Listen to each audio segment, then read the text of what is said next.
আসসালামু আলাইকুম নমস্কাৰ যদি আপোনালোকে সিৰি বান্টিং কৰে আৰু সিৰিৰ লেংথটো কিমান আছে হেতু যদি আপোনালোকে তিনি ভাগ কৰি লয় তিনি ভাগ কৰি লোৱাৰ পিছত যদি আপোনালোকে মাজৰ ভাগটো কেৰেং বাৰ দি পেলাই মাজৰ ভাগৰ জালিটো তলত সপ্ৰত কিটা তলত নি পেলাই সিঙ্গেল জালি কৰে যেনে আমি কেনে ইয়াত কেৰেং বাৰ দি পেলাই ইয়াত সিঙ্গেল জালি কৰিছো ইয়াত আপোনাৰ ডবল জালি হ'ব আকৌ ওপৰৰ হেতু ভাগত আপোনাৰ ডবল জালি হ'ব যদি আপোনালোকে এনেকে কেৰেং বাৰ দি পেলাই ৰড বান্ধে তেতিয়া হলে কোনো ধৰণৰ প্ৰবলেম নহব আপোনাৰ চাব কিছুমান সিৰি আপোনাৰ সাদত উঠিছে আমি যেটো অনলাইন বা ভিডিও বিলাকত পাও যে সিৰি বিলাক ৰড বিলাক ছিঙি পৰি গল বা তলৰ ডালাইখিনি পৰি গল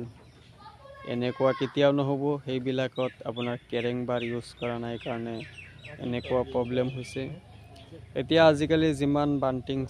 দি আছে বা মই দিও এইকেইটা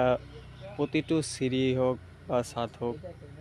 আগতে সিঙ্গেল জালি দিছিলে এতিয়া সিঙ্গেল জালি নিদিও মাজত আপোনাৰ L4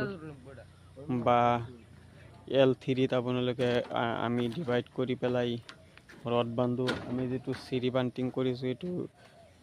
L4 ত বান্টিং কৰিছো L4 ত আপোনাৰ চাৰিটা ভাগ কৰি মাজৰ দুই ভাগ দুটা সাইডত এক ভাগ তেনেকে বান্ধিছো এটো সিৰিৰ লেংথটো কম যদি আমাৰ সিৰিৰ লেংথটো বেছি থাকে তেতিয়ালে L3 ত আমি বান্টিংটো কৰো ধৰি লওক ওপৰৰ অংশটোত এটা ভাগ তলৰ অংশটোত এটা ভাগ